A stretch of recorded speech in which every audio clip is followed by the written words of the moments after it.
folks, to another day in the arena, where today we have... You're tomorrow, but today, and I don't mean tomorrow, whenever I get around to it, I'm still working on it. Made it last night in like 5 minutes, and I'm loving it, but, yeah, name is redacted for now. That'll make sense later. Anyways, today we have Mono Blue Tempo, and with Mono Blue Tempo, we're just tapping down our stuff, or tapping down opponent's stuff, bouncing their stuff to hand, namely in the form of creatures, we just eventually beat down. This is a creature-oriented type deck, and so with that, counted as a fun deck. It's not necessarily going to beat every type, but I mean, if somebody wants to pursue this and say, this is the kind of deck I want to make, well, you know, here's the template to start with. Beyond that, fun. Bounce all of the opponent's stuff and make combat a nightmare. They leave back a blocker, that kind of thing, and you're just like, nope, you're not blocking. That's the idea of the deck, is to prevent mostly blockers from ever appearing, and we prevent damage by the fact that the opponent's just never involved in combat. Well, that's the idea anyway, but I mean, there are weaknesses. Go wide decks. Removal decks, like very heavy in removal, so that we can't really gain a footing, that kind of thing. But those are the weaknesses, and then beyond that, I guess control to a certain extent. We do have a little fight, but not enough, probably. Like, it depends on their draw. Anyway, that's the matchups, so that you're familiar with the deck. So if you're wanting to tie in with that, well, you know, whatever. Anyways, so we're starting at the bottom with Siren Stormtamer. It's just a kind of a counter spell if you really want it to be, or just a ding in the air if you'd like. We got a pair of unsummons just to bounce Thelona War Elves or save our own stuff. We've got Naban in here for double triggers when it appears. Not all the time. I really didn't want to invest in him. I don't really feel like I want to draw him all the time, or, you know, especially two. No matter what, I do not want to draw two. So, we'll just leave it for the one. Then we got Silvergill Adept, just as a cantrip wizard, just to assist in all this. Yes, it's generally wizard themed. And then we've got for Merfolk Trickster to tap down a creature, make it drop all its abilities, that kind of thing. We've got a pair of Aether Meltdown to deal with some vehicles along the way so that we can get those out of the way. We've got 4 Exclusion Mage to bounce creature to the owner's hand and get it out of the way. We've got a pair of Mirror Images to kind of just go whichever direction we need it to go at the time.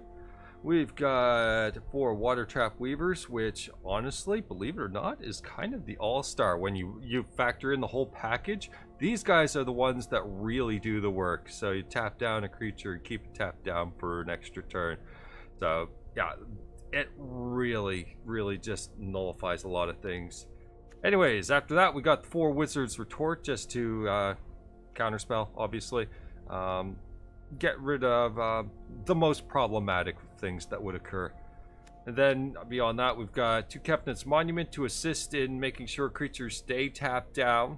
So again, the Thelona War Elves thing, or just, you know, any creature deck that's actually attacking, we start playing our creatures on top of the Kefnet's Monument, and any attacks they may will just basically keep their stuff tapped down while we keep casting our stuff. That's the idea anyway. Then beyond that, the centerpiece of the deck, what inspired the deck in the first place is Time of Ice, where the first 2 chapters tap down a creature, keep it tapped down for as long as Time of Ice is on the field, and then the 3rd chapter returns all tapped creatures to their owner's hands, so that includes stuff beyond the scope of Time of Ice. If a creature is tapped, it gets returned. Doesn't matter if Time of Ice did it. And then beyond that, we have 4 Sleep to just force the issue whenever we need it to. Maybe we're falling behind, maybe we need to pull ahead, maybe, you know, just tap their stuff down, ensure that we get a certain critical mass of damage through. And sometimes that's exactly what we need. We just need to sleep, drop, you know, attack in with, I don't know, enough damage to get them to a critical life total, and then see if they can recover on the next turn. That happens a lot. And beyond that, we have 22 islands, and I don't know what the luck is with this deck, but I will draw most of them Like, the deck draws 50% land with 22 islands. You figure it out. I can't figure out the math, but it reliably does that. So you factor that in with your deck building. I don't know how it does it. But anyways, nonetheless, that's the deck. Let's get into some games and see how it does. Alright, we're on the play versus Barlog 77. We have Kefnet's Monument into all our tools right now. And I haven't restarted the client in a while. Been making many adjustments to the deck. I'll make a preview afterwards, or you know, the intro shortly afterwards when I finally settle on something that's working, but it's just not working today. So we'll just try to get the Kefnet's Monument down for what it's worth.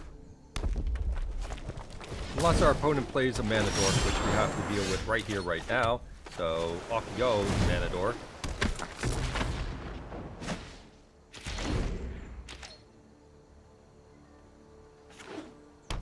Now, there's argument to counter whatever they bring out with it, but we'll see. Druid comes back out. That's tempting, honestly. Then. Yeah, we'll go with the Kefnet's Monument turn off, and we'll try to catch up afterwards. Because if they tap their Elfame Druid, then we're pulling ahead. As we can mirror image or exclusion mage something else. So we just see what they're up to. Chandra is a problem, however. We can't deal with that rightfully easily. Time to die. Going after the exclusion mage. Okay, fine. I see how it is. So, that Silvergill Adept is kind of awkward, but whatever. We play this, then we... How does this work for us? I think we play it anyway. Let's try to draw. Silvergill Adepts always get drawn, but the Merfolk never do. The rest of the deck, including more Silvergill Adepts. Land is alright. As long as we can keep going here. As long as I got something to tempo out against that stupid thing. If he doesn't end step anything with the Elfame Druid here, then it stays tapped. It looked like he was kind of hovering over that thought here. Anyways, the Exclusion Mage, like if the Silvergill Adept lives, then we can exclusion a bunch of stuff. Never mind, our opponent is all in on making sure that bears never live. Alright, fine. That's the way it's gonna be, then that's the way it's gonna be. Just non-stop burn. I'm just trying to get to Chandra, but our opponent is ever resilient at dealing with it. So you stay tapped, and you get bounced. In fact, I'm so concerned over that, I'm going to do it again. I want Chandra to die. Since we can do more afterwards, I'm going to go with that plan. The Druid comes back out. Disciple comes back out. That's fine.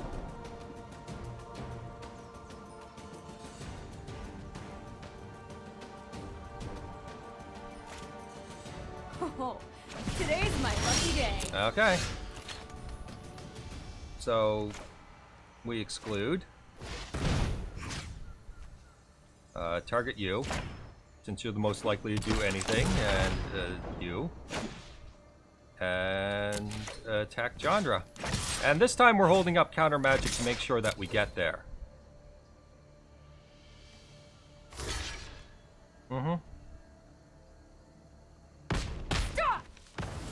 So now we get rid of one creature. Now we just retort our way out of the rest. So his Chandra is obviously under a little duress right now, so we have to make sure it stays that way.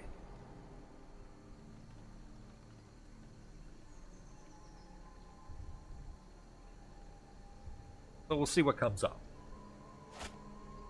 Yup, you're going down. Top card's a land, so that's not helping you.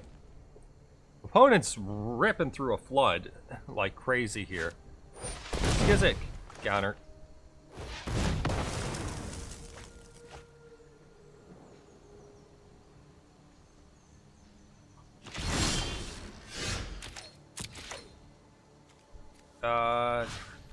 If he's got fog, that's some shenanigans, but in fact, if he's got fog, who cares? In fact, I'm going to counter anything else, so screw it.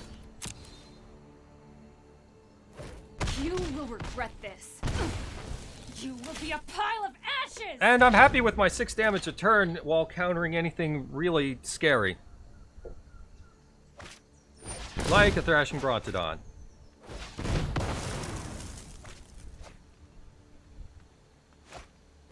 And the Disciple comes back out. That's fine.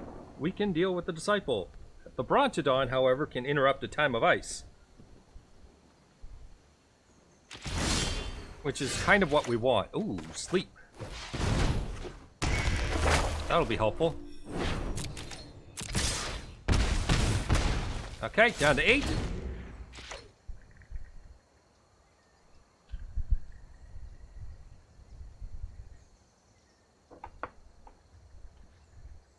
Getting them there, slowly.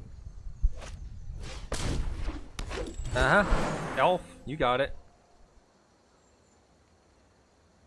So sleep is definitely very good here if he's going to just vomit some creatures. And he does. And we just tap down another one and we don't even need sleep.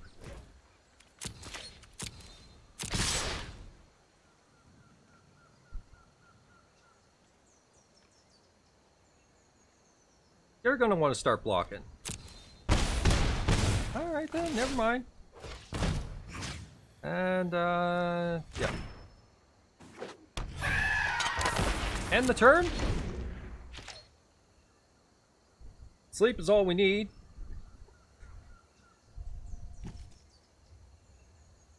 Let's see what happens. Can you pull it off, opponent? Can you pull it off? You got 2 cards. You're 2 life. Banefire for 7. That's the best you got? Alright, fine. And bounce all your crap. Boop. Boop. And very easily dealt with that deck. Even through their Banefire that they couldn't ever cast for full mana. Alright, we're in against the Jester on the draw. I tell you, I built this deck and it fights better versus decks that are a little better than the bronze tier decks, but I'm facing the bronze tier decks and it's getting wrecked. So I'm going to be falling to bronze tier because I'm fighting bronze tier decks with a deck that's not built for bronze tier decks. This is disgusting. I can't even cast the Adept here. The Adept is reliably uncastable, even though, you know, a good chunk of the deck is actually Stormtamer. Does this creature kill everything, deck? Is this kill everything, deck? My opponent is slow to a crawl. Alright.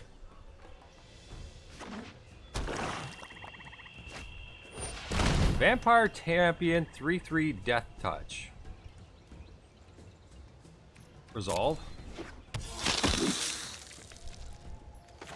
Unsummon.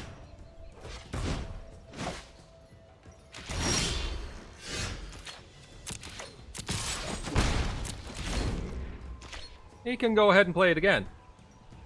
And I might consider countering it. No. We'll just bounce it again. That's a whole lot more fun. Bounce it. 10! I didn't even know this card existed. What is this from? Sure.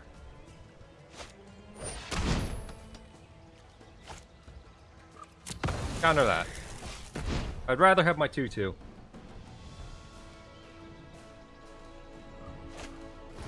Or just eat every bit of removal he owns. That works too.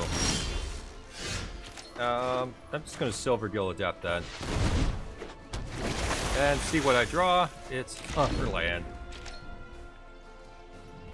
Removal.deck is not very good when you need a lot of creatures. Regal Bloodlord is who cares? And we're going to treat it as such.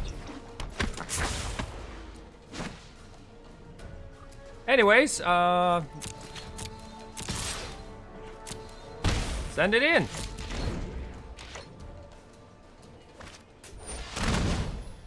Vampire Sovereign. Well, I don't want you gaining life.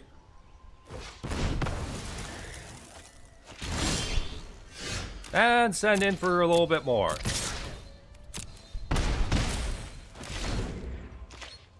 I suppose we can mirror image the Adept, but whatever. Regal Bloodlord. I guess we're just going to bounce it again. It's fine. Mirror image, copy Exclusion Mage. Off you go. Okay, we're getting close, so the counter might be needed to aggressively clear some garbage away. Or just deal with any life gain you might have. That doesn't matter.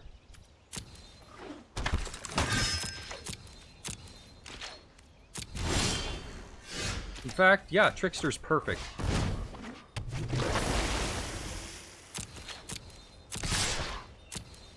And down to 2. Save the counter for any life gain.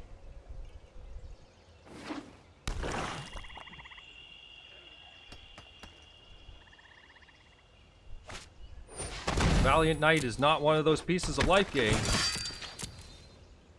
You don't want to attack. You're dead. Alright, cool, got there.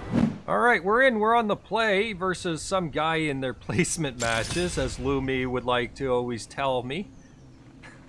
I always get the placement match guys, every time. Anyways, placement match guy. Let's see how good your placement match deck is. Digraph Ghoul. I'll just Adept it because I really don't care for the Ghoul at all. That's just something that exists, honestly. With zombies is pretty good if we can get under them, which is exactly what we want to do. We just needed to get the Adept out while we still could. If they want to do wasting time on Fatal Push and stuff like that, then we're happy.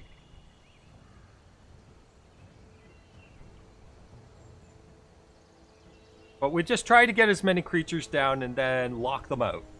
That's the plan anyway. And a lot of the creatures come into play tapped to start with, which assists us in things like Kefnet's Monument, which I do want down. Now my opponent's putting a lot of thought into this, a lot more than I probably should have going on here.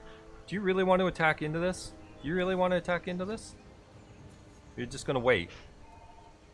What are you going to do here, opponent?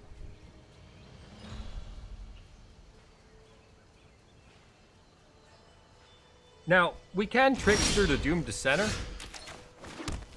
and then attempt to Kefnet's Monument at another time. Yeah, that's fine.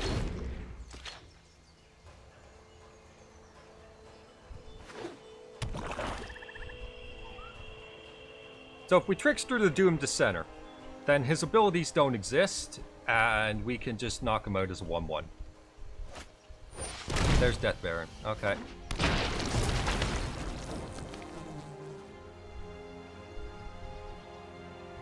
That's fine. Okay, so Trickster. Actually, we could take out their entire board here and leave Time of Ice open up to our leisure. But at the same time, Doomed Dissenter gets a zombie. I think we'll just go this plan here and block this guy and get the free value. And then we get Sleep, which is pretty good, but I'm going to Time of Ice and force this. And then send. Because he's never touching anything with his Death Baron.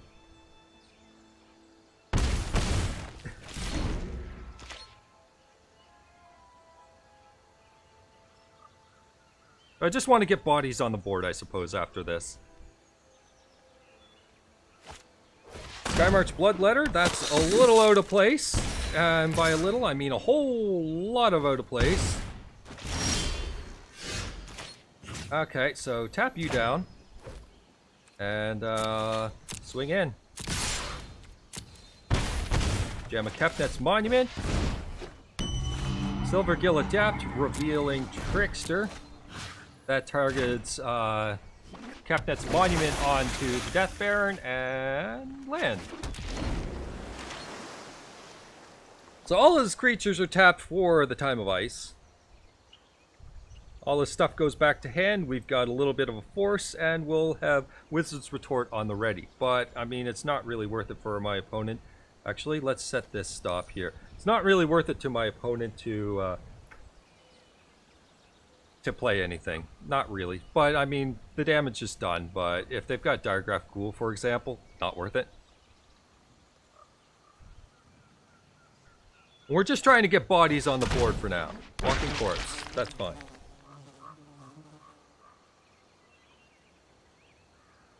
Going to kill my Adept.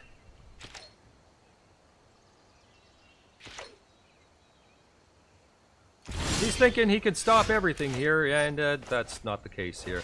We're going to, whatever. Solve. This doesn't matter. Kefnet's Monument trigger does not matter in this instance. But, we can get the Trickster down. Tap down the corpse. Dissolve. Everything goes back. Now we got enough tools to probably take over the rest of the game.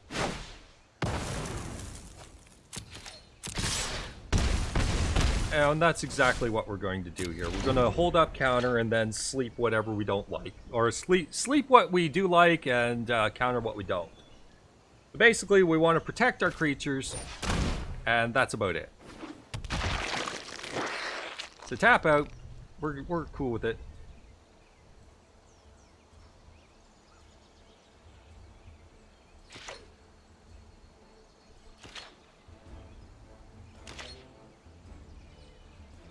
Okay, well, in that case, I'll just Exclusion Mage.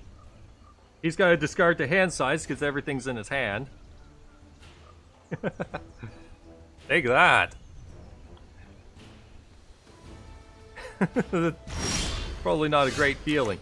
But yeah, Watertrap Weaver's enough too. Either one, as long as we get to hold up Wizard's Retort.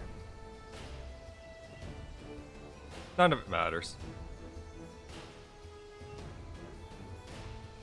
Either one will do. Yeah, our opponent's holding up Fatal Push, and we're okay with that. They're holding up a contingency, we got a contingency for their contingency for their contingency, or a Skullduggery, whatever that's for, but yeah, off you go. And they're dead! Zombies easy. Okay, folks, so that was the Mono Blue Tempo. Again, as I said, it's a fun deck, and it has its bad matchups, and apparently its bad draws. I'm sure that a person willing to look into it further than I want to. Like I said, this deck's been kicking around forever. Yeah, anyone that wants to look into it further can probably glean some ideas from it. You got the general point of what the deck does, and with that, I hope you enjoyed, and take care. Bye-bye.